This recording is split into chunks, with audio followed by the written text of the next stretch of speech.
નમસ્કાર મિત્રો, ખાસ કરીને આજના વિડીયો આપણે કચ્છ કાતરાના આધારે આવનારા ચોમાસાના વરસાદ વિશેની માહિતી આપવાની છે. પણ સૌપ્રથમ આપને એ જણાવી દઉં, થોડા દિવસ પહેલા આપણે એક વિડીયો મૂકેલો હતો જે અત્યારે આપણે શિયાળુ પાક છે એમાં જે ફ્લાવરિંગના સ્ટેજ ઉપર જે પાક છે એની અંદર મનીબેગ અને જીપ્રોન પોટાશ છે એ કેવી રીતે કામ કરીને કેવી રીતે ફાયદા મળે છે એ વિશેની માહિતીનો વિડીયો જે મૂકેલો હતો એ વિડીયો પણ આ વિડીયોના અંતમાં સાઈડમાં બતાવવાનું, દરેક મિત્રોએ આ વિડીયોના અંતમાં એ વિડીયો જોઈ લેવાનો છે. હવે ખાસ કરીને જોવા જઈએ તો આમ તો જે દેશી વિજ્ઞાન પ્રમાણે જોવા જઈએ તો આવનારું વર્ષ એટલે કે 2026નું ચોમાસું છે એ સારું જ રહેવાનું છે. એમાં કોઈ ચિંતાનું કારણ હાલ પૂરતું દેખાતું નથી. જેમાં દેશી વિજ્ઞાન પ્રમાણે કચ્છ કાતરાનું એક અનુમાન આપણે લગાડવામાં આવતું હોય છે. આમ તો ચૈત્રી દનૈયા હોય, ત્યાર પછી આપણે હોળીનો પવન છે, અખાત્રીજનો પવન છે, બીજા ઘણા બધા અનુમાનો થતા હોય છે. પણ કારતક મહિનાની એકમ એટલે કે નવા વર્ષથી લઈ અને ફાગણ મહિનાની પૂનમ એટલે કે હોળીના દિવસ સુધીથી જે કચ્છ કાતરા જોતા હોય છે એમાં શરૂઆતમાં જે વાવણીનો વરસાદ છે એ પણ સમયે વાવણી થાય એ પ્રકારના કચ્છ કાતરાના લક્ષણો આવ્યા હતા. વાવણી બાદ એક ગેપ આવે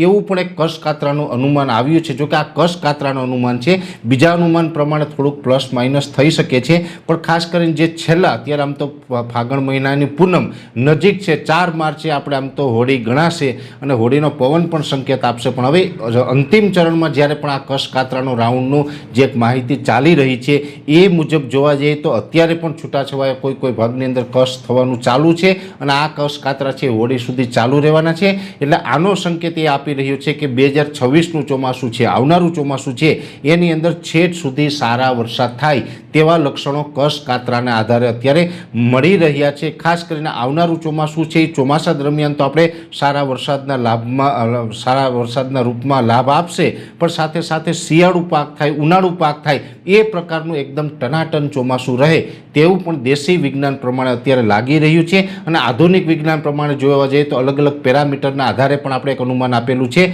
કે અલનીનો ને લાનીનો, આની અંદર અલનીનો કદાચ ક્રિએટ થાય તો પણ ઓગસ્ટ મહિનાથી થાય ને એની અસર પડતા ચોમાસું પૂર્ણ થાય. એટલે એ વૈજ્ઞાનિક ઢબે પણ ચોમાસું છે 2026માં ખૂબ સારું રહેવાનું છે. એટલે અત્યાર સુધી જે સારા સંકેત છે આપણે આશા રાખીએ આગળના દિવસમાં પણ આવા સારા સંકેત મળતા રહીએ અને સારું ચોમાસું થતું રહીએ. અત્યારે ચોક્કસથી બંને પેરામીટર ઉપર એવું લાગી રહ્યું છે કે આવનારું ચોમાસું છે તે ખૂબ સારું રહેશે. અને આની અપડેટ છે એ નેક્સ્ટ હજુ પણ આપણે એપ્રિલ મહિનામાં, મે મહિનામાં વિશેષ અપડેટ આપશું. અત્યારે આ વિડીયોની અંદર એટલું અંતમાં દરેક મિત્રોને વિનંતી રહેશે, શરૂઆતમાં મેં આપને જણાવ્યું હતું આ સાઈડમાં વિડીયો દેખાય એને ટચ કરીને જોશો એટલે શિયાળુ પાકમાં અત્યારે ફ્લાવરિંગ મોટું કરવા અને કદ વધારવા માટેની માહિતી છે મળી જશે. યુટ્યુબ ઉપર જોઈ રહ્યા હોય તો સબસ્ક્રાઈબ કરજો અને ફેસબુક પેજને ફોલો કરજો.